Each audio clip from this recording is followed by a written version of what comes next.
going to make is this, right? That we have constructed for ourselves an extremely fragile, extremely vulnerable bubble, and we need to do a bunch of very, very quick thinking and moving to turn that fragile bubble into something which looks a little bit more like a big old geodesic dome fortress. And the crux of all of this is, right now, we are basically the most fragile and volatile part of the global financial system. We're a machine which is made of basically pure risk, with no real regulation, and the tolerance for risk is so high that, like, we have a special word that we use for fraud with criminal intent, and we call it the rug pull, right? And, like, real world financial system, if somebody rug pulls, they go to jail for 20 years. Crypto world, if somebody rug pulls 3 months later, they come back with another ICO and all is forgiven. So this crazy appetite for risk and the lack of restrictions around that, we don't have things like credit rating agencies, people are willing to put their money under the control of anonymous weirdos.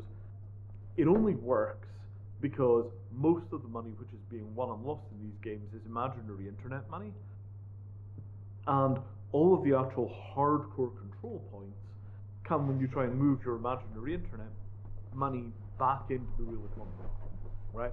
That point where you basically decide you're going to go to an exchange, cash out to fiat and buy a house, that's where all the choke points are. So my suggestion is that we should be looking at this not as an ultra high risk ghetto of the global financial system, which is where we are right now, and we ought to go back to before the age of DeFi and before we basically sold Bitcoin as a vision to Wall Street. Because selling Bitcoin to Wall Street is sort of like our original sin. 2013, 14, 15, there was this whole thing of like, let's get the banks using blockchain, that's going to change everything. And what we've wound up with is basically the kind of dregs and scum of Wall Street. The people who got drummed out of the business for running Ponzi schemes have just reinvented themselves as authorities in crypto finance. So prior to that kind of Wall Street, cross-contamination, the vision was that crypto was a tool for governing the world, right? We were going to fix global governance because we were going to move decision-making, politics, and all the rest of that kind of stuff on chain. And once it was safely on chain, you'd be able to have total transparency about what was happening, and transparent governance would be good governance. That was our story. So if we go back to that vision, right, just totally ignore DeFi, ICOs, NFTs, and all the rest of that stuff, let's go back to this governance question. The easiest place to build new anything is where nobody else is competing and there's a gap in the market. And the biggest global gap is the climate gap. Right now, there is no effective global governance of climate change, and there's an enormous amount of nation states and corporations and citizen groups screaming at each other about climate change, and nobody has any kind of sensible plan for managing it. So that to me looks like a power vacuum which we could potentially fill with a combination of technology and being nice to people and transparency and all the rest of that stuff. Does that sort of make sense as a starting point? Because I know this is a crazy sounding idea. Yep. Makes sense. Some kind of sense. So then let's think about this in terms of, right, phases of transformation of the global economy. So over the past basically 50, 60 years, we've gone through 2 total revolutions, actually 4 if you count 2 more things which I'll mention in a second. So 1950s we invent quality control and manufactured goods go from being expensive and crappy to being cheap and fantastic. And a lot of that is about quality control because, if you take your phone, right, your phone has, I don't know how many, maybe 10 billion transistors in it or something. And the defect rate for manufacturing those has to be practically 0 because otherwise it's impossible to make a phone. So the individual components have to be practically 0 defect. That approach, total global domination, has been achieved, and it's all based on basically computer statistics, math, reasoning about problems. It's a STEM revolution. 1980s, the same kind of thing happens to finance. You got a STEM revolution in finance. Everybody wades into the financial system with very advanced statistical modeling, and pretty soon you've got the quantitative finance revolution and everything changed. So The other two big transformations along these kind of lines, targeted advertising, right? That's a very negative kind of revolution, very, very enormous data sets, statistical reasoning and modeling of consumer behavior. And then the other big transformation is container shipping, which is again basically automating logistics so you can use things like robot cranes. So these are big waves of kind of taking a previously squishy, analog, complicated field, going through, digitizing the crap out of it, making everything statistical, getting rid of all the defects and noise, and then at the end of that you wind up with a hugely more efficient system. Container shipping is said to have increased global GDP by 7% for a single innovation, because it was really inefficient just getting things off on ships by having people carry them, which is what we used to do. So the case I want to make is that consumption and waste are the next two fields which are ripe for this kind of global transformation. And the consumption thing is really simple, right? If I buy, for example, this USB battery off the internet, it ought to send me a bill for 400 kilograms of carbon, which is what it took to manufacture the damn thing. Really simple. Anything that you buy will have consumed a chunk of the world's resources, and you want to get a bill for that when you buy things. And then to get rid of that bill, I go over here and I buy some carbon credits, trees, soil, agriculture, wherever it happens to be, and I take those carbon credits and I basically pay in tokens for the environmental damage done by my purchase. Right. And if we do that as an approach, every physical thing has a blockchain identity, and that blockchain identity records what the thing is, how much carbon was used to make it, what other environmental externalities it has, and when we buy and sell these things, the buyers and the users and the owners and the vendors are all tracking their footprint, and that tracked footprint system is the new structure of the global economy. And unlike DeFi, this is not doing a kind of shitty deregulated version of something which already exists. It's doing something which is absolutely dramatically new and desperately needed by the global economy. And I used to spend a lot of time talking to government. I spent a long time in think tanks, defense think tanks particularly.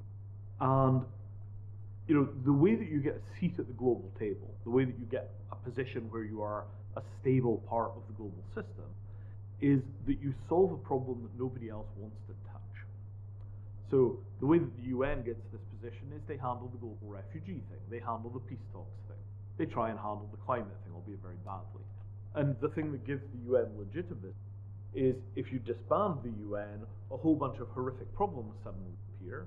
So you have to allow the UN to function and pay it to exist, because otherwise bad things happen that nobody else wants to touch. And if you let those bad things happen, now you're a bad guy. So my vision for the future of the blockchain is that we simply start solving problems that nobody else wants to touch. Digital identities for physical things is the thing that I'm working on. Digital identities and banking for refugees. We've heard banking the unbanked forever. All these poor folks that are pouring out of countries like Syria. Somebody should be able to put together a plan that works for those guys. You've got banking, you've got maps, you've got messaging, it's all secure, your identity doesn't leak, you don't get arrested. Lots of things like that are possible. And those kind of models, if you view the way that we solve the world's problems being that we touch the stuff that nobody else will touch and we solve the problems nobody else can touch, this is how you get a permanent seat at the table. So we're entering into an era where I think there's no doubt at all that the next 50 years of history are going to be defined by climate and maybe other crises as well, but certainly the climate crisis. It is currently the third week of September in the UK, and it's been a solid 26 Celsius all day, which is insane for the UK. We're going to wind up needing to redesign the global economy to be massively more efficient. And the way that we do that is the same way that we made manufacturing more efficient. It's the same way that we made finance more efficient. We digitize everything, we look for the losses, we figure out how to apply statistics to those systems, and the end result is a dramatically more efficient system of production and consumption. Halves or quarters the human race's environmental footprint, gives everybody more access to goods and services, everybody is delighted. And by the time you've got a system like that running, nobody is going to turn off or try and attack the blockchain, because if you do, the global economy grinds to a halt. So that is basically the story. Just turn that off. Boom. Any questions? Hey Vinay, this is Sam Butler from the Rome project last year. Hey, how's it going? It's going well. So for some brief context, I mean, I've studied your work. I've been really focused on climate, an issue in its own right for several years now. Kind of like moving past silly things that people are doing with, like, you know, really individual focused stuff and really getting more into community scale action, given the urgency of what we're dealing with. And so the thought that crossed my mind while you were talking is that it seemed like the vision, the compass that you're talking about, is as a way to get blockchain more legitimacy, a seat at the table, which seems to, I mean, I understand it in the context of this audience, but that's kind of lacking a vision in itself, you know, so it seems a little bit odd to me, the perspective of, so in order to get blockchain a seat at the table, we need to solve a big problem, and a big problem is called climate change, and we can solve it, as opposed to climate change is a big fucking problem that's gonna affect all life forever, basically. And we have all of these different tools at our disposal to help deal with this wicked problem. Are there ways that blockchain can support and contribute to it? So I don't know if you want to respond, but that's just, in terms of perspective and compass, the one thing that occurred to me. Sure. I mean, generally speaking, if we're talking to non-climate audiences, you know, I always try and basically bring the climate story home to whatever domain that they're operating in. So, you know, if this was a bunch of, you know, kind of climate folks, I'd be saying like, hey, the blockchain can really help out with climate change. If this is a bunch of blockchain folks, it's like, okay, well, you know, this is how we can use the blockchain to solve climate. And by the way, this also gets us protection from the state. So it's really just a question of figuring out, you know, which end of the shovel to hand people. That makes sense. I totally appreciate it, and I really agree with meeting people where they are. There's something that I've been seeing recently where a lot of people pile into climate, and I think it's a good thing that attention is moving there. A lot of people tend to think that the problems and the flows can be much simpler than they are in reality. For example, even, you know, the issues with carbon credits, and like, we don't have permanent ways to deal with carbon credits right now, which makes a lot of things like, you know, paying for offsets and tokenizing emissions much more difficult. Because if you sell a tokenized offset, in many cases that ends up going back to a polluter, which gives them a right to keep polluting, because the idea is they've removed their carbon emissions, but then the trees they planted burn up. So there was no actual change.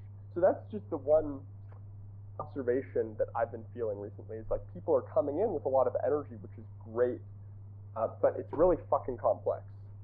And crypto, blockchain, like something really simple right on top, I think there needs to be a little bit more exploration and kind of deep introspection in terms of what we're trying to do. Yeah, I mean, things will be as corrupt as they can be for as long as they can stay that way. You know, there's no doubt at all that the climate thing is currently a farce. Cleaning up that farce is going to take years. And we just have to kind of figure out what it looks like if it works, and then try and get there one step at a time. You know, there is no easy fix for climate. If there was, it would have been done already. The whole thing is a desperate shit show. And, you know, we've got a piece of that puzzle. We ought to get that piece rolled out. But there's no way that any group other than everybody is going to be able to get climate change fixed. Yeah, I agree with that, and I really appreciate you listening and kind of the back and forth, and I will certainly cede the floor to anybody else who might want to jump in. Is there a chat window somewhere in here? How do I drop a link into this? Apologies, I'm normally a There's Say a again? town hall dump channel right above this one. Oh yeah, there we are. Just drop it in there. Big. Okay. I just dropped a video link in there called How to Sell Ideas, which is a talk that I did for the foundation at DevCon 0 in Berlin. And what it basically says, to condense it enormously, is every time you multiply the size of the audience by 10, the message completely changes.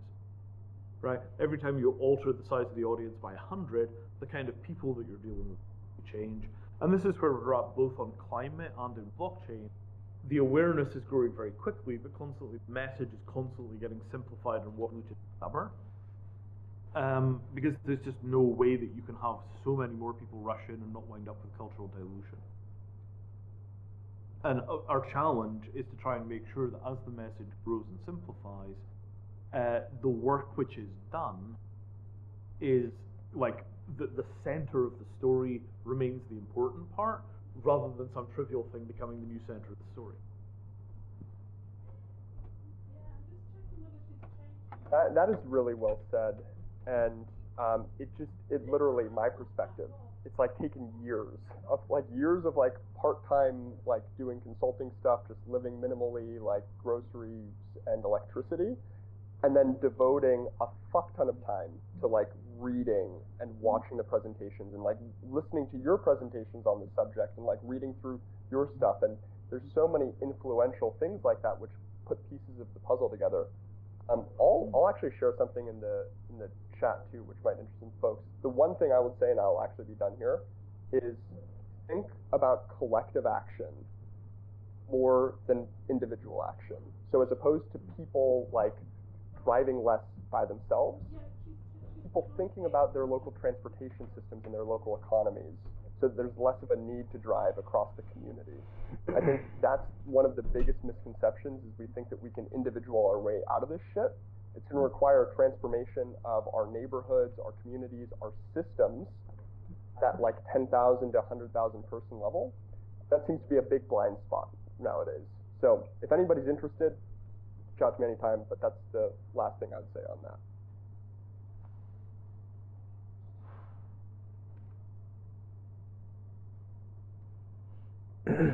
Alrighty. Any other questions, comments, anything we ought to talk about? Yeah, I have one. Jeff, how do we as individuals, or we as MetaGame, how can we make a difference? So there are little things you could do right now, like you could carbon offset all of your operations. You know, there are plenty of calculators out there to tell you how much gas you're burning and how much carbon dioxide your, various transactions on Ethereum or wherever else you're doing them take. And, you just get hold of one of the carbon calculators and you buy the carbon credits to offset your transactions. I think I seem to remember that issuing an NFT is about 130 kilograms of carbon.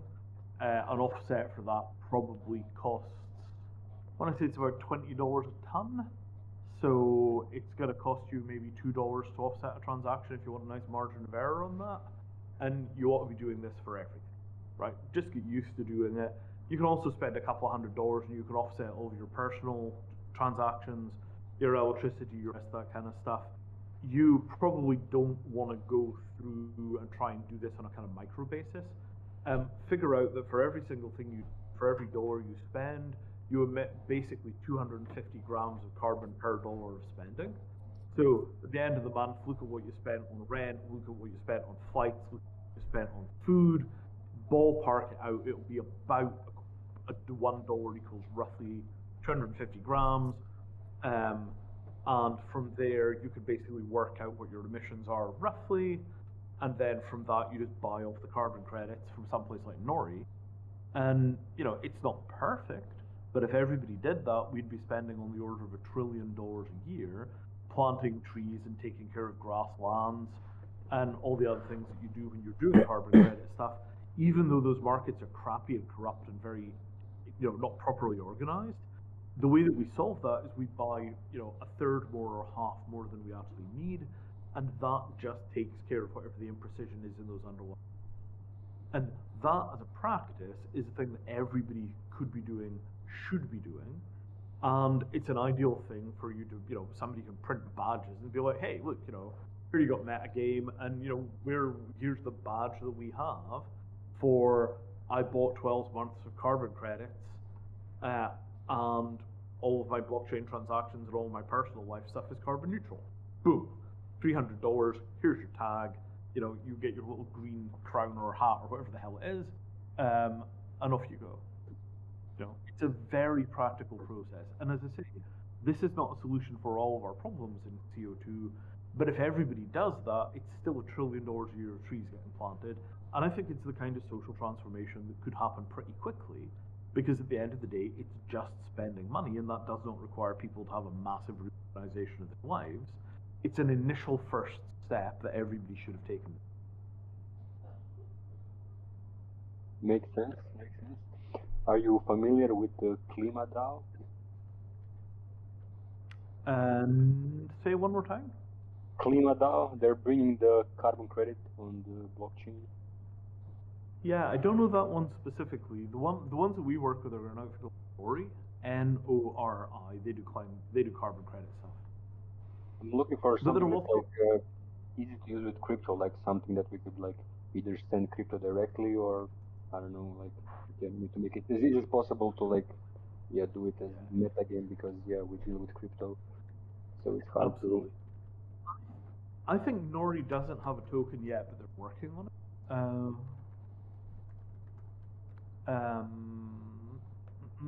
I mean, they're definitely a carbon blockchain company, but I'm not sure they're selling tokens yet.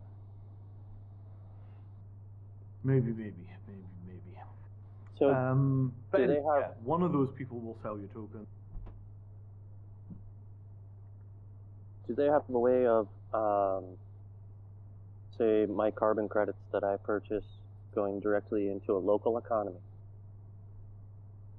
So they mostly work with farmers, and most of what they're doing is paying people to use better agricultural practices. And if you click through on their website, you can actually get all the way down to individual farms, and like GPS maps of individual farms and the perimeter of the thing that they're working on.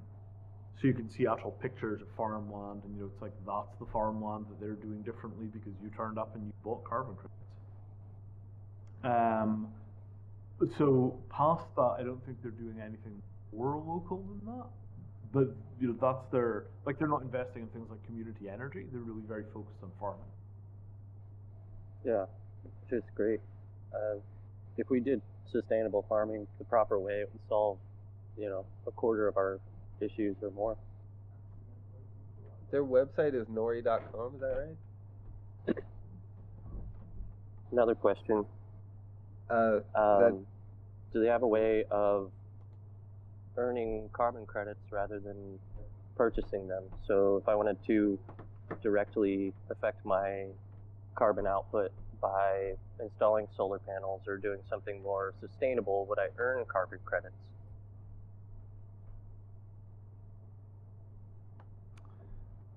So if you're something like a farmer, you basically put your stuff into the Nori system, and that's how they issue you the carbon credits.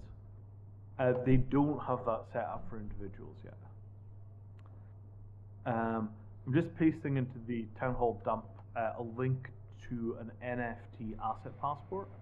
So that is a gold bar, and we bought carbon offsets both for the gold bar, but also for the NFT production for the gold bar. And that's a pretty typical use for like a carbon credit.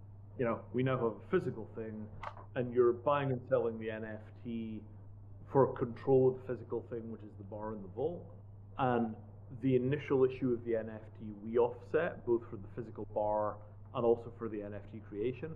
And every time you bought and sold that NFT, you'd want to figure out roughly what does it cost to do an NFT transfer in terms of gas, and then you figure out what the amount of gas is per, the amount of carbon is per unit of gas, well, per instruction really. And then you just buy, say, a third more or half more carbon credits than that transaction. And that's literally what everybody here is doing NFT stuff. Every single one of those NFTs, you do carbon offsetting.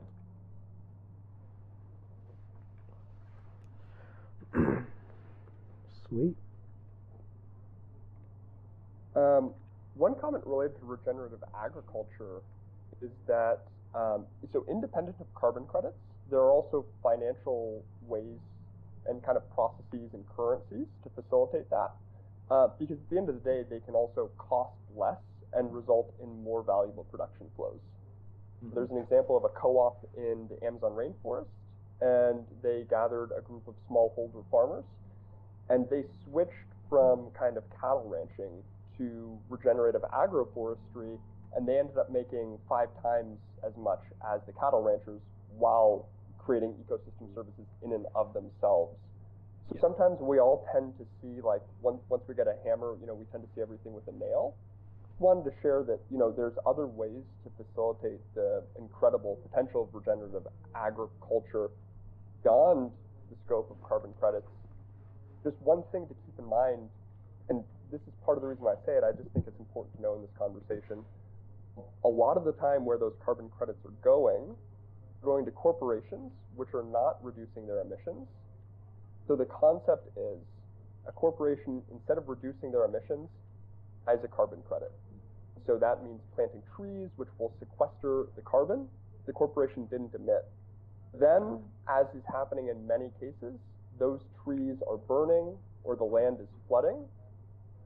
Then the corporation didn't reduce their emissions and they didn't sequester the carbon either. So just keep that in mind. This is why the blockchain record keeping is so important. So hey, Vinay, when something, yep. Maybe it would make sense to actually have this tax built into the NFT directly. Like if we could get people to embrace that if this NFT is queried, there is a tax that has been imposed on it, and then that way governments could say, oh, we love those type of minting contracts because there's a portion of every one of these mints that's embargoed this fraction of the token, be it ERC20 or Ethereum or whatever, and that way the government feels they have something to sort of tap onto, so it could be built right into the smart contract level. Absolutely. And I mean, here, I want to come back to the thing about corporations and carbon credits for things that catch fire in a second, but I'll come back to that. I mean, with all of this, right, in the long run, proof of work chains are going to be phased out and replaced by proof of stake chains, and the proof of stake chains will have dramatically lower carbon emissions than the proof of work chains. So we're probably in the last phase where you need to think like 200 kilograms of carbon per transaction. It's like that phase is coming to an end. 2 years from now, Ethereum presumably will be a green chain. I know Avalanche is going to go green this year. So, this kind of dirty, nasty phase of the blockchain history is coming to an end. The big exception is Bitcoin, because Bitcoin is just brain damaged. Not because the technology is brain damaged, but the governance is brain damaged. There's no way of getting the Bitcoiners to agree to move to proof of stake. So as a result, Bitcoin is going to wind up with, I don't know, half a terawatt or something like that of solar panels and hydropower. And, could have done something useful with that electricity, but instead we're mining Bitcoin. And, that's just how Bitcoin is, right? They will eventually go green, but they're going to go green with like half a terawatt of solar power. It's not the way that I would have done it, but if that's what we're stuck with, that's fine. I want to come back to this thing about you buy carbon credits and then they burn down. So the first thing is that's not just a problem for corporations. If we are going to be buying carbon credits to offset our blockchain operations, our risk is that those carbon credits flood or burn down or whatever it is, the underlying carbon is released back into the atmosphere. This is why you buy 50% more than you need, or 100% more than you need, so that if that happens sometime, you're still well covered because you bought more than you need. And if everybody buys a substantial amount more than they need, even with the fraud and the imprecision, flooding and the fires and all the rest of that stuff, we will still be substantially net. It's just a brute force problem. Same thing with electoral fraud. Like, if you think there's going to be electoral fraud, get every single person out to vote. And at that point, the fraud has to be so massive to influence the election that in most cases, the election will come to the right conclusion. Electoral fraud is something that works when the margins are very narrow, when you've got like a massive decisive landslide direction. Electoral fraud can't change. Yeah, that's a great point. Like, even if there's no, like, even if all the carbon really does get sucked out, like, I think just us going neutral is not enough. Like, we should all be carbon minus, not just zero. Yeah, and the thing is, it's a first step. If everybody making an income of more than say $50,000 a year was spending $200 or $300 a year making sure that they were carbon negative, the resulting reduction in global carbon might be relatively small, right? But if you think of it in terms of hectares of farming that are transformed, the amount of trees that are planted, the amount of actual proof that there is a market there for carbon credits, it's a dramatic improvement of where we are right now, and it's something that can be done fast and easy. Everybody ought to wear a little kind of green pin. Here's a little Earth symbol that basically says, right, I offset 100% of my emissions last year, and I'm going to offset 100% of my emissions this year. And you just have a little number on the badge for 2020 emissions, 2019 emissions. Every year you offset your emissions for last year, and you get a new badge. And those kind of systems, even if it's voluntary compliance, if we get 100 million people, 200 million people doing that, you're going to get a very dramatic forward on a whole bunch of fundamental issues. It's not perfect, but it's something that we could get done now that's a first step. I like to say that, I don't know, I have mixed feelings about that, because I saw like $500 million US given to Haiti for after the Haiti crisis, and they built like 2 tents. So when you think about putting money into these different sectors or avenues and how it's being used efficiently, how can we be sure that there's enough transparency that the money is actually going towards carbon credits and not elsewhere, because of the lack of transparency? It's a bit of an issue. That's huge. This is exactly our blockchain problem. So did everybody take a look at the carbon claim in that asset passport I posted? I dropped it in Town Hall. Yeah. Dump. So if you click through on that, you can see the methodology, right? So there's a report which gives a whole bunch of details about the amount of carbon burned in the gold industry, and we make an estimation of how much carbon goes into the gold. We've got the NFT calculator from CryptoArt, which estimates the amount of CO2 for issuing the NFT, and then we've got the NORI certificate. So if I share screen again, all right, how are we doing? There we go. So you see, this is the certificate from NORI, right? Garrett Land Cattle, it's our entity issuing it. I don't know why this certificate doesn't have a hyperlink on it. It really ought to. There is a NORI page. And let's see, here we are, Garrett Land and Cattle, so there's a website. And this ought to be, God, no, that's a certificate. Somewhere there's a NORI page, which is the Garrett Land and Cattle page on NORI.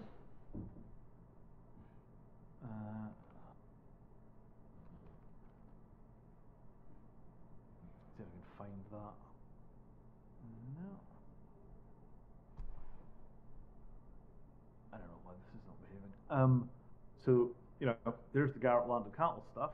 You can identify exactly which farmer is selling those credits. And if I could find the right NORI page, why it is hyperlink. GARRETT.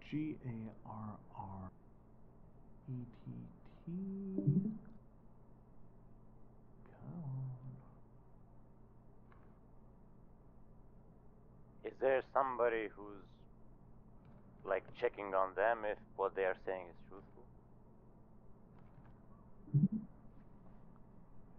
Or do they say, yes, we did it, and we take their word for it? So here's their page. So NORI is the checking. Garrett Land and Cattle provide NORI with a set of data. So you can see here they've got GPS map outlines for the fields which are being managed in this different way. And then they've got a verification report from a year ago which gives you the details about what's actually done. Right? Verification report, set of attestations, signatures, and so on. And right now these attestations are not like, I have a much more industrial way of doing this stuff than the Nori guys are currently using. I would like to move Nori guys onto my industrial system. I'd like it if all the hyperlinks were built into the certificates and all the rest of it. But you can see it's most of, you want these attestations to come from third parties, not just from the first party. You want somebody to do things like validation using a satellite. But the basic principles are there. And this is what I mean by this is an opportunity for the blockchain space as a whole, because we can go into the carbon space and we can build the attestations. We can actually go there and we can nail down all the ambiguities. We can go out there and actually make them work properly so that you actually get exactly what you paid for this kind of thing. And how do they make money? Donations, or they aim for like a zero, like middle grounds where they spend everything they can? Or no, it's a for-profit company, by God. They're an actual commercial firm, and they buy the carbon for West and they sell it. So do you have to do a request, like through the government, to get a grant through their initiative to start looking at this? Is it government down funding? No, absolutely not. Literally, they're just a commercial company that does carbon.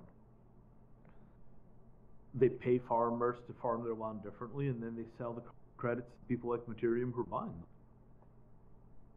And who pays for the development of this sort of technology to help that along? They're investors.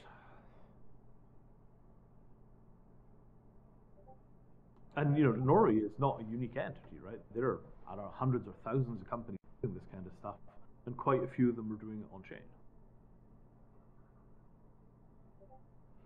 I think it's because people look at it from like a public goods perspective instead of a private goods perspective, considering it's about carbon. But I kind of understand in regards to, it's still a business, so. Well, I mean, nobody at the global level is taking carbon seriously. Yeah. Mm-hmm. Right? And even as individuals, we're not all offset already. And, I understand that there are problems offsetting as a paradigm, but offsetting as a paradigm is still a first step that could be done by hundreds of millions of people very, very quickly. And if hundreds of millions of people were doing offsetting, figure $200 per person per year to offset is probably a pretty reasonable average. If you need to calculate what your carbon footprint is, your carbon footprint is typically 250 grams per dollar of spending. Well, per dollar of income, really. So, you take your income, you divide it by 4 in dollars. That gives you a number of tons. It gives you a number of kilograms. Divide by 1,000, turn it into tons. And then figure something like $10, $20 a ton for the assets. It's not a hard piece of math to do, and that carbon price you're building in a bit of contingency. It's interesting because you mentioned DeFi earlier, and obviously like the Ponzi games that are being played there. But when I think about it, and maybe the yields that are currently on offer, if you had a certain amount of, I don't know, let's call it a treasury of X amount, let's call it $1 trillion US, and you could stake that in a contract that could give you 20% a year, and then you use that to carbon offset whatever you're doing. Is that an approach that could work for DAOs or just groups of people to raise money and to use a DeFi protocol to pay for their offset? Sure, absolutely.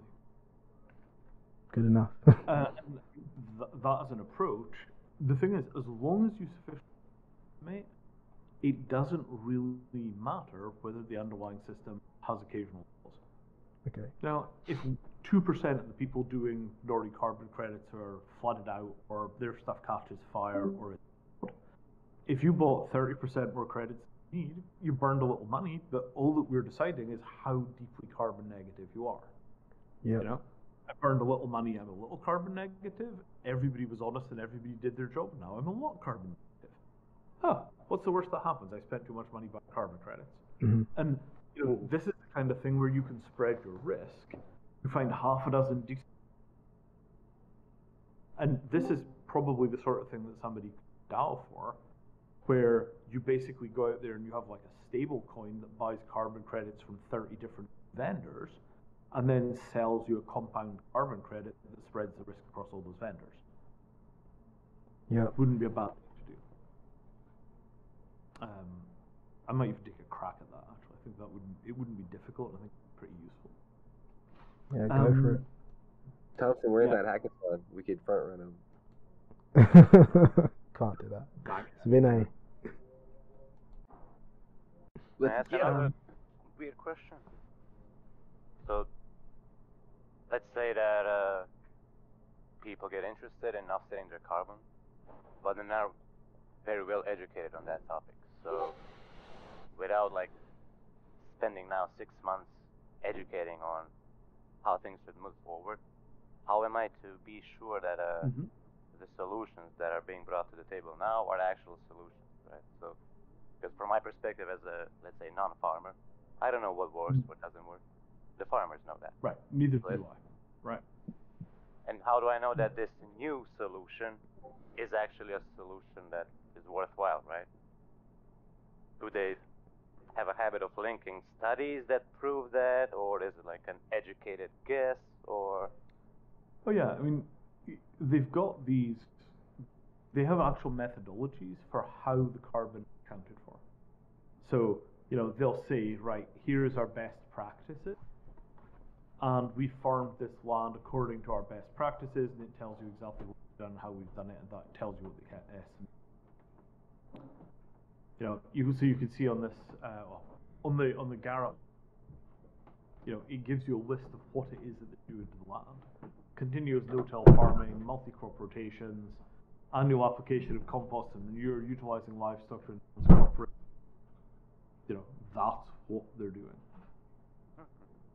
Went no-till in 2012, 2015 invested in variable fertilizer application equipment, introduced our 5% nitrogen fertilizer usage, incorporated the usage of plant food compost in 2016 to replace synthetic phosphate fertilizers. So they're on their way towards agriculture. They're selling off carbon as a way of financing that transformation on our. And again, early days, right? If you asked, you know, what is this going to look like in 2 or 3 years when we really tighten systems up, you want to be able to pay, you know, somebody to fly a drone over the land and verify that they've done what they said they would. How hard can it be? Well, there are some ways that they could be actually uploading what they're doing, just as some like marijuana growers are uploading almost every aspect of their grow, from how much water they're using, how much nutrients and what nutrients they're using. All of the sensors are feeding the data directly to the blockchain. So you could have a lot of these same sensors on a farm, especially the water usage and things like that. Also, you can have some automatic soil testing probes that kind of capture the data of what's leaching out, like what nutrients are being pumped into the crops that aren't being utilized, so minimizing waste, and also, you know, deciding what nutrients are necessary, whereas, you know, otherwise a lot of the nutrients that are put into normal agricultural practices are lost through leaching, and a lot of that loss ends up being contamination in the environment. So that, you know, that's something that's not terribly hard, not extremely expensive to employ. Absolutely. One thing that I'd share here, which relates to some of the questions around, like, how do farmers trust this? Like, how do farmers switch to this? How do we know where the money's going? Those are all, like, and how do we know the money's being used well? Those are certainly areas for transparency and blockchain.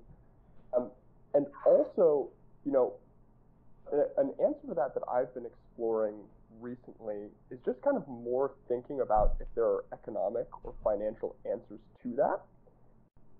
So as an example of the regenerative agroforestry example I shared before, there's a group of farmers who are doing cattle ranching in the Amazon rainforest, so clearing land, raising animals there. It leads to deforestation. It worsens the soil, a lot of really bad consequences. They switched to regenerative forestry practices, so kind of growing acai and things like that and selling it in markets. They ended up making 5 times as much money. So with a switch like that, there's not really a question of, like, how is this money being spent? How is this being done the right way? Because you kind of intuitively grasp that the farmers are choosing to do this themselves because they think they can make more money in the market that way.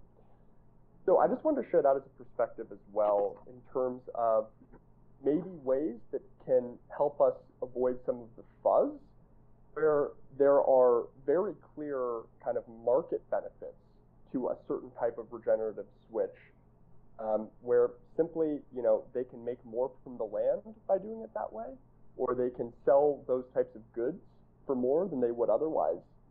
I don't know if you guys agree with me. I don't know if that addresses some of the concerns brought up, but it seems a little bit less leaky to me in some ways. Ooh.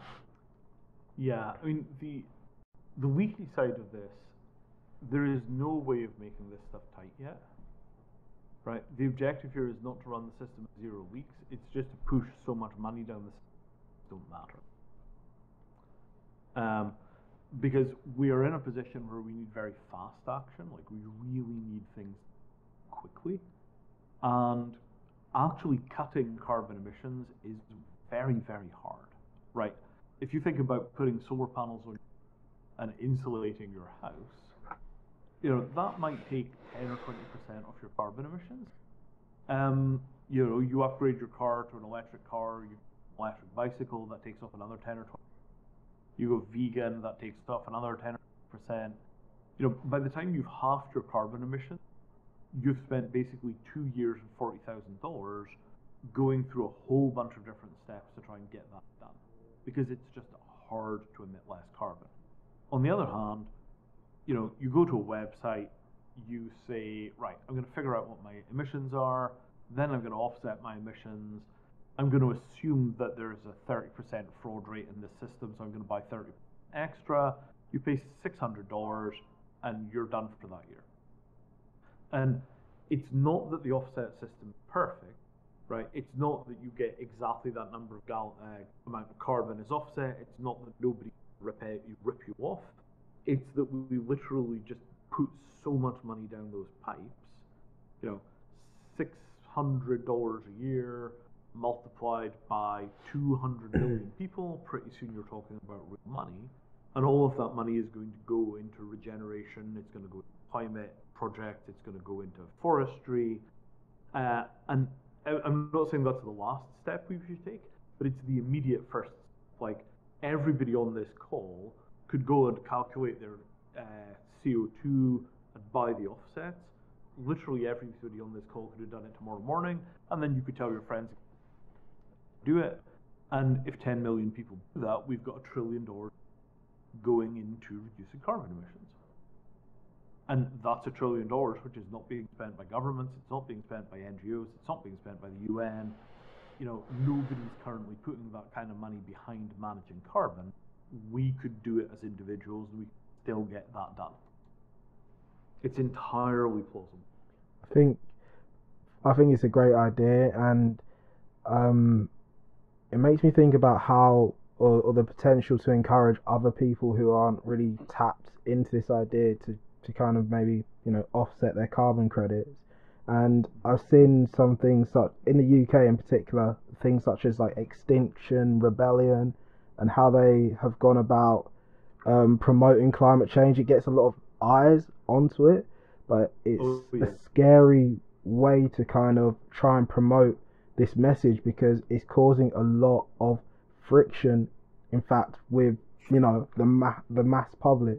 And if you want people to get onto that, onto the narrative that we should be offsetting our carbon emissions, I think that's not necessarily the right way to go about it. So like my question to you would be, how can we encourage more people to kind of do this type of thing past just our friends and stuff like that? I don't know how we can do it.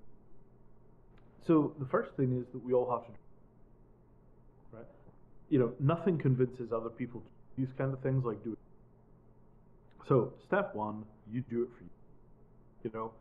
Matteruem does it for all the NFTs that we issue. Shortly, we're going to do it for some estimate of the environmental footprint of things like our laptop purchases. Yep. And we're just going to start offsetting everything that we do a step at a time. We might even set up some kind of staff pool where we offset for all the people that are working for us, and we do that both for their work emissions and also for the domestic emissions. Okay. And that kind of thing might cost us 1% of the company's budget a year. I think we can manage that, right? Mm-hmm. We're not going to live or die based on 1%. And once that's done, we document how we did it, and then we tell other people the same. It's not that hard. It's not even that expensive. It will cost you 1%. Okay, yeah. It's not rocket surgery to get started. As for how we get everybody else to come along with us, that's basically going to be a combination of marketing and crisis. Yeah. And something like a third of Americans last year were affected by a climate disaster.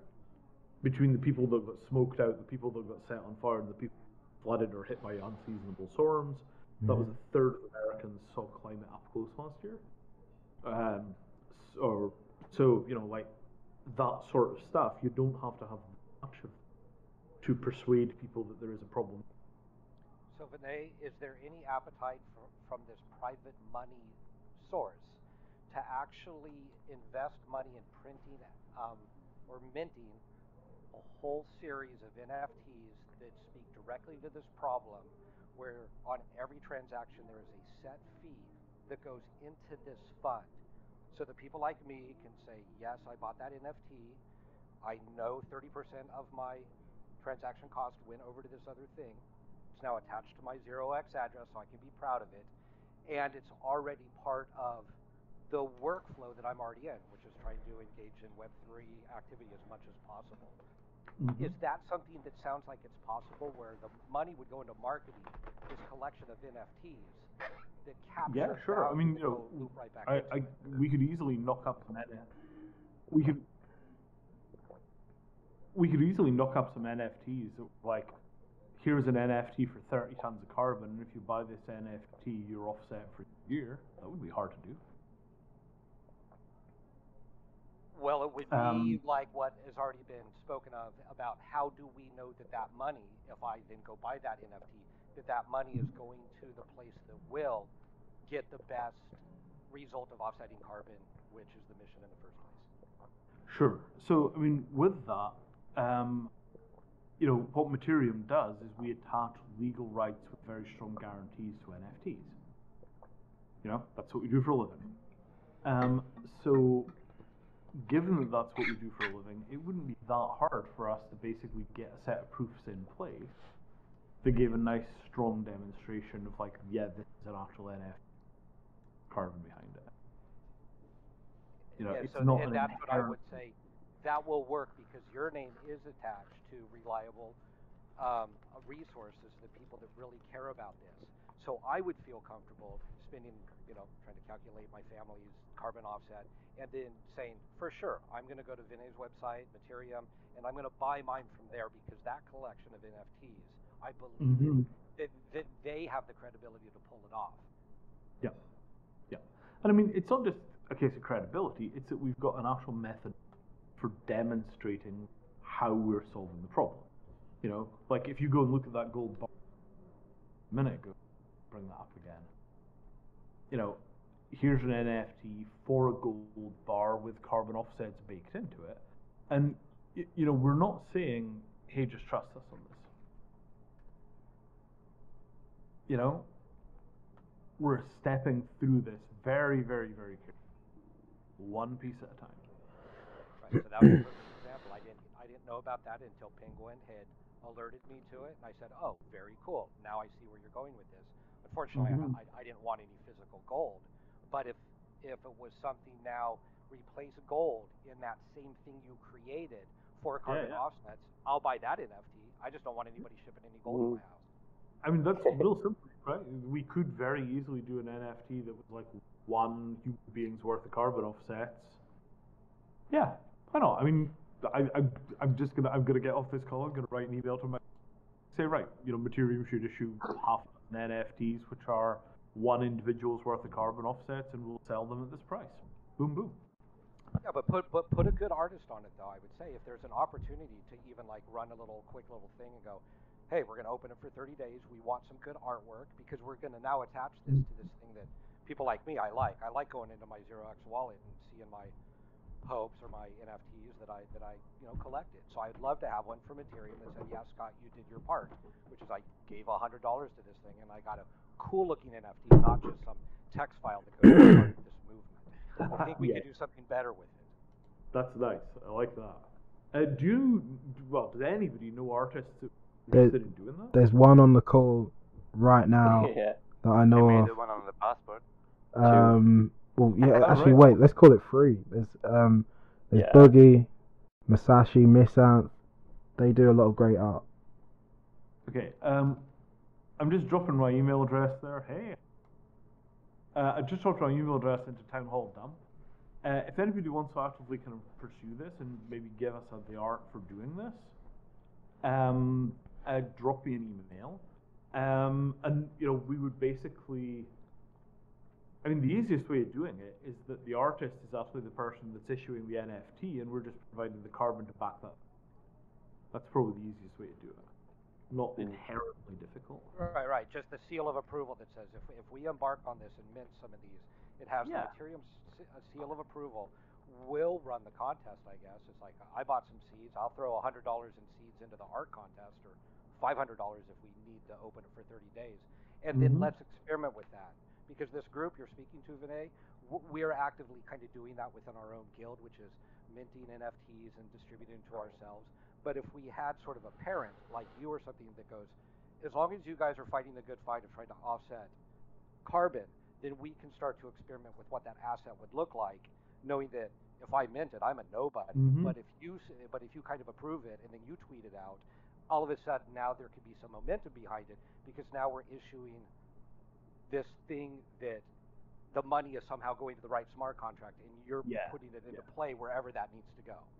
You have a reasonable belief that we are, going to make sensible decisions and we're going to do everything, in an asset passport, risk stuff explicitly harm. Yeah, we could totally do that. That is not a difficult. Nice. This is extremely productive. Can I ask maybe one more question? Yeah, sure. So, how do we make it easier that the whole world can share the same data and act upon it? Presuming that every nation has their own role in affecting the climate change, right? So the solution shouldn't be the same for each nation. And when you have things like that, then obviously politics get involved. So how do we kind of make it easily accessible, easily processable? So how do we process the data we have to act upon the data? And how do we make sure that one nation is not fucking another? I have no idea. Nations fucking each other has been around for a long time, and I don't think we have a fix for that. Documenting the hell out of what's happening, get rid of some classes and uses, but not others. So we got to think about this as being a very, it has to be like we solve the problems we can solve, but it's not like the blockchain is going to start sending peacekeepers to disasters and go out there and make sure that people aren't being screwed around by the UN. You know? Yeah. We do the thing that we can do. That's you, right? Hey man, I'm literally writing you an email letting you know that I'd be happy to be one of those verification people. I'm nomadic and a permaculturist. That's what I do. Fantastic. Can if you want. So literally just turn up and actually look at people's farms. That'd be fantastic. I like that. Yeah, I mean, it's Show them the how way they to truly verify. to show them how much they can earn from it. Are the farmers paid on an ongoing basis, or are they paid a lump sum, like at the beginning, or is it both, like to get started and to keep going? I don't know exactly how the Nori stuff has worked on the back end. You know, I see the certificates, I've seen the methodology, I've met them, I've talked to them. They're thing. I am not a specialist in exactly how you kind of carbon capture stuff. And it's a chain of trust, right? You guys think I know what I'm doing. I think know what they're doing. I've read their works. It's broadly in keeping with the industry norms. I'm willing to underwrite the risk that Nori are screwing us, and that's what we do when we do the Ashland passport. We literally say, if Nori have screwed this up, Matteruem will pay for buying more carbon credits. And that's how we handle the risk. We turn the risk into risk, and then we turn the risk into warranty. And then if we fail to deliver, Nori fails to deliver, then we have to go and buy more.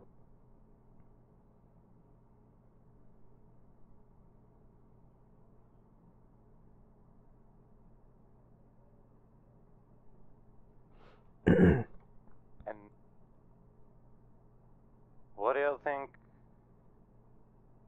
about how do you say it?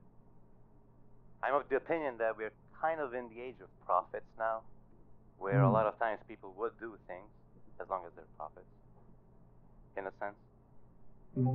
So what I'm thinking is, I'm not sure that is the way to go, but it certainly is like a way to incentivize and make things move. But what will be the implications far down the line? Because you cannot always offer a better incentive. But if there was a way for people to make money on these things, my guess is they would be doing it, right? But obviously it's more profitable to do other things. Well, the farmers are making money doing this, right? Yeah. They're being paid to do this carbon stuff. They're not the only people being paid to do the carbon stuff. Nori are being paid to do the carbon stuff. You know, we are the customers for offsets, and you're the customers for offsets, and if they provide offsets, that doesn't seem unreasonable or unjust. That seems just right.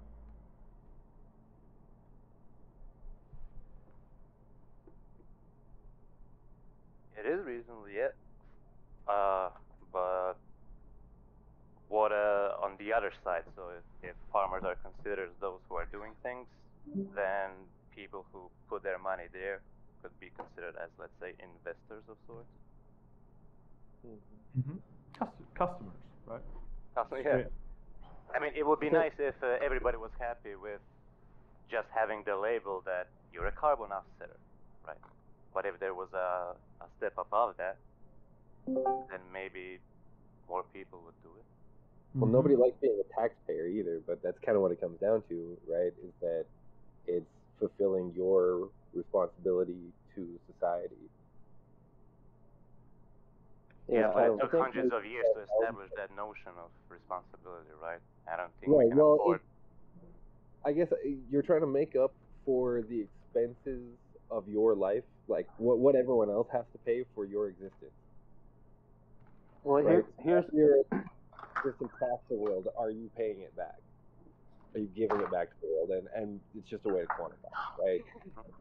A human being is doing X amount of damage via CO2 emission, so here's what you do to undo what you've done. Just like a paper road that we all need, or a tank that we need. You're speaking of it, may sound a little bit on the like incentivization structure, but I think eventually, it's pretty clear that all the world powers are going to charge for our carbon emissions, and therefore it's not incentivization that is going to promote this. It's going to be savings that actually promotes this. It'll be stakes, not. Yeah, you're going to pay these carbon taxes regardless at some point, because they're going. That's going to be the new tax. Yeah, and there are some clever things you could. There's a hybrid basic income approach where you charge a carbon tax, and then 100% of the carbon tax is distributed to the people. Yeah. So, have you looked into the way the energy web chain is doing something similar? I've taken a look at Energy Web. They're a little more focused on the energy side. We're a little more focused on the stuff side. But yeah, it's all coming from very much the same fundamental understanding of the world, and then we're each taking our own bits of that puzzle. Yeah, and they're utilizing 2 different carbon credits rather than just one. Mm-hmm. So one is a basic carbon credit, but the other is a premium.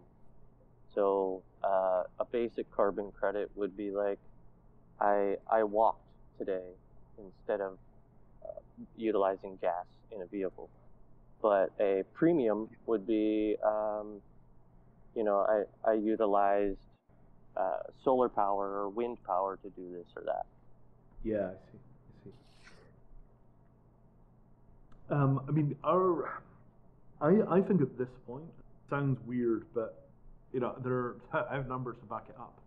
So, for most people, actively, like, a reasonable guess at sustainable levels of CO2 emissions is 2 tons per person per year. Average Europeans are about 6 tons. Germans are about 12. And the only reason that Europeans are getting down to about 6 tons is huge amounts of nuclear power. Americans are about 16 tons, and the professional class in America and in Europe tend to run kind of 30 to 70 or maybe 100 tons. So, in terms of changing behavior, for most of us, the behavioral changes necessary for carbon are unthinkable on the given current technology base. Right? It's just very, very hard to get there. And this is particularly true when you think about, like, if you live in Scandinavia, unless your house is heated with energy, which a lot of them are, you just have a certain amount of emissions you have to, or you're going to freeze to death. And it's pretty much that simple. You can't really fix that problem. The houses are all super well insulated, but you still need energy inputs. So, for most of the people that are in the high burn life stage, there is not a lot that they can do to do more than, say, half their emissions. If they have a little bit of a struggle and they stop eating, they might be able to get their emissions off, but it's a lot of lifestyle transfer work. On the other hand, if you take the offset route, a bunch of professionals go out on the other side of the world and they plant a ton of forests, and it changes everything about the way land works in terms of soaking up carbon rather than emitting it. And it's like, well, that seems pretty easy. So the idea that we are going to do this by having, like, a mass mobilization of professional carbon managers rather than making every individual's problem, I don't know whether it will work, but I know that we're going to wind up with the professionalization of carbon capture as a necessity in almost any scenario. There's no way that we're going to get through this just by getting people to have lower emissions. There's no way we're going to get just by having new energy systems. Probably what we do is, some new energy systems, some professionalization of footprint management, some just large-scale damage because enough and we consequences. It's going to be. It's not that we've got our solution that we have to build stuff that works scale.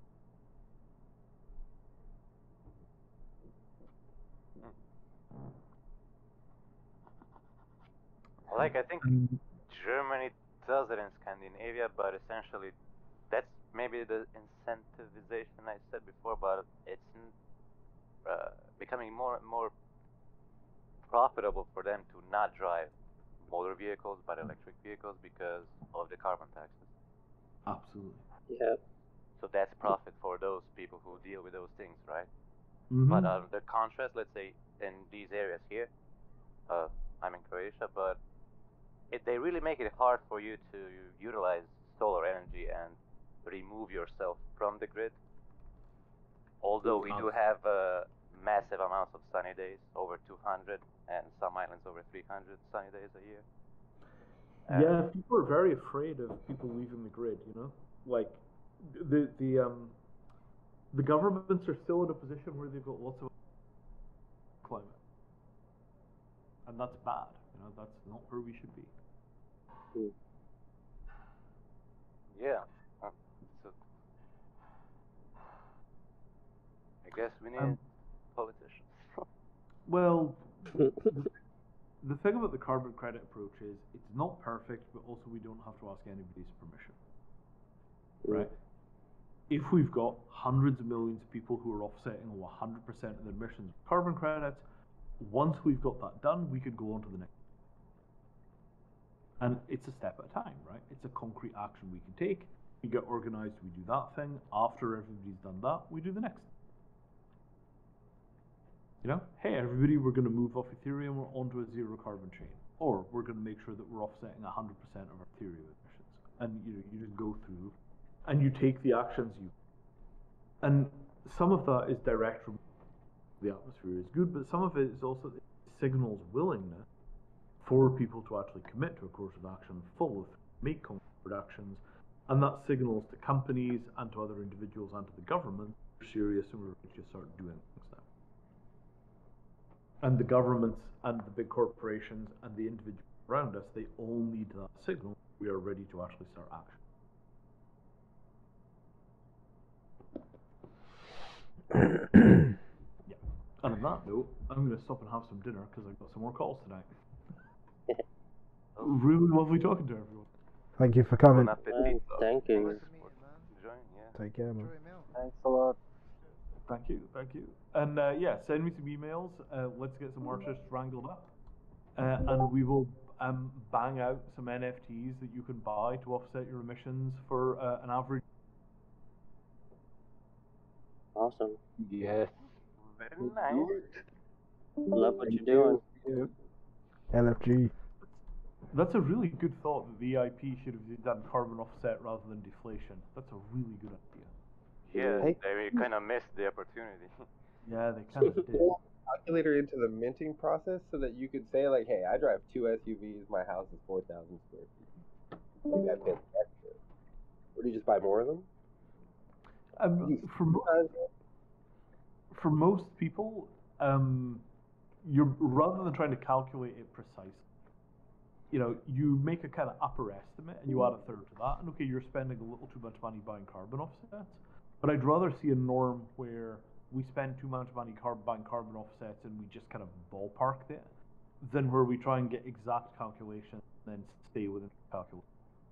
You know, in the early stages, we ought to do forced ignorance because that scales. Whereas the carbon calculators are a pain in the ass to use, and most people will not sit down and do a carbon calculator.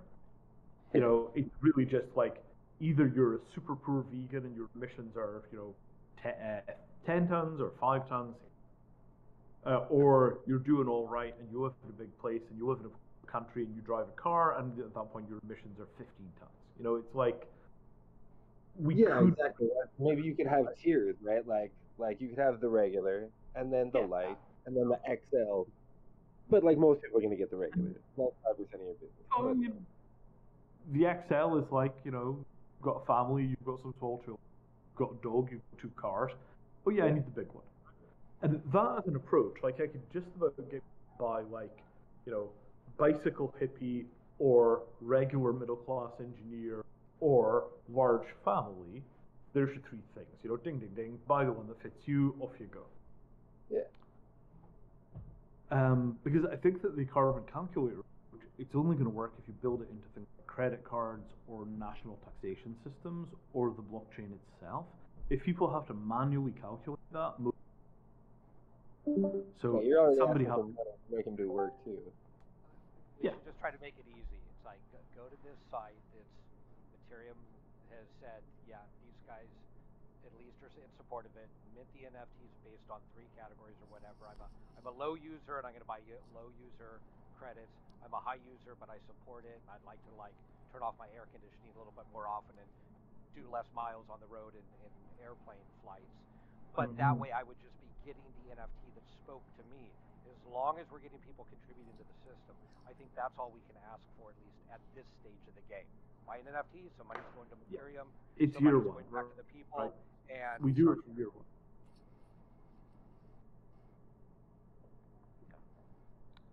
Agreed. That is a great thing. This is it's a necessary step, right? It's a necessary step. Yeah, this is also allowing an open doorway into an issue that I've run into with, I do consultations for people on how to become more self-sustainable, regenerative practices for their farms and all that. And a barrier that I run into a lot is the local municipalities' laws on building or on collecting water or anything like that. And going in and changing, local city code is pretty difficult.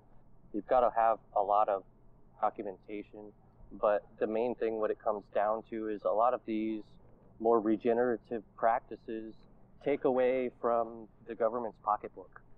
And being that this is already taxed, that would have an open doorway to say, hey, I think, mud homes should be able to be built, and here's why. This is what we save, but this is how much you can make off of it on top of it. So they don't lose their financial incentive to stay unsustainable. I've just dropped you a link to a short story that I wrote about 2006. I think they published it maybe 2010. And it sort of breaks down exactly that problem, right? Like, the governments are very, very, very slow to change. We have to get involved in politics fixes.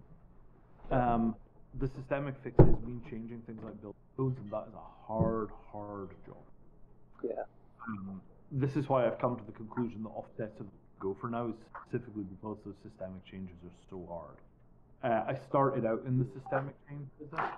Have you guys all come across this thing, simple critical infrastructure? Yeah. Nope. So, back in the day, I was a failed state guy. I worked on failed states for the Pentagon and a couple other places. And I built a critical infrastructure modeling language called Dealing in Security, which gives you a set of maps for understanding what your kind of infrastructure long term looks like and what your exposure is. So the long run plan for Matteruem is to build these things we call asset passports for all of the core stuff that people use to survive, like their houses, their cars, their water supply system, solar panels.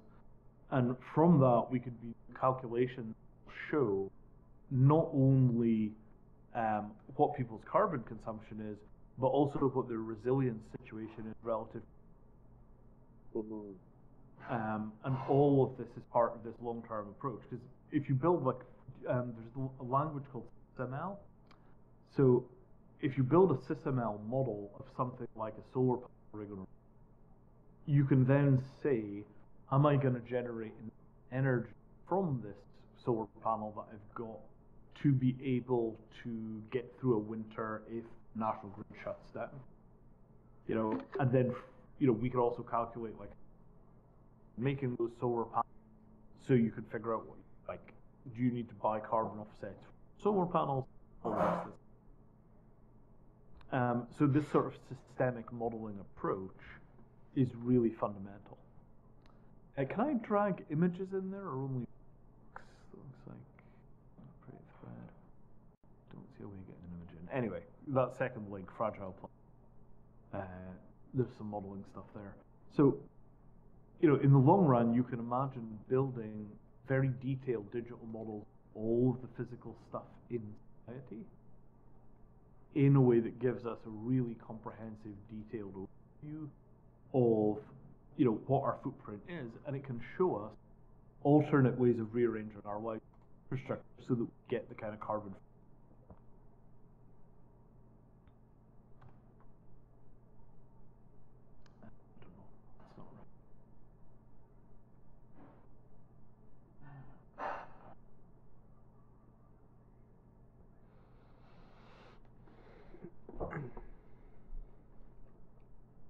Yeah. The resilience maps. If Disbullock, if you're still in here, check that out. I think you'd be interested. Yeah, I'll have a look.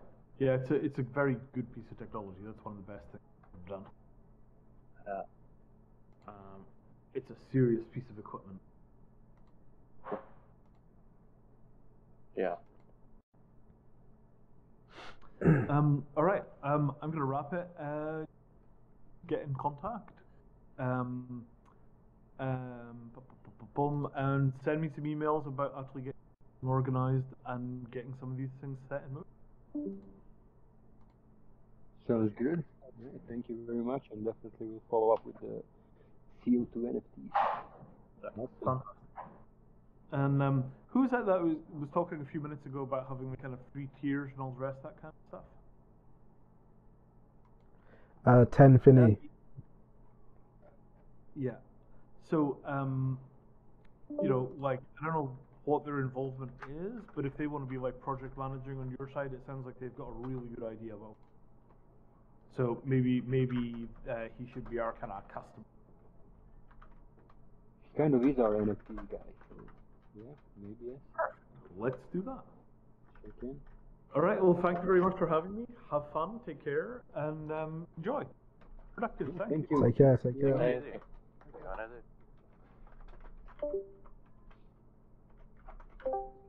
All right. Nice. Yeah, this was fun. Went on cool. a lot longer than expected.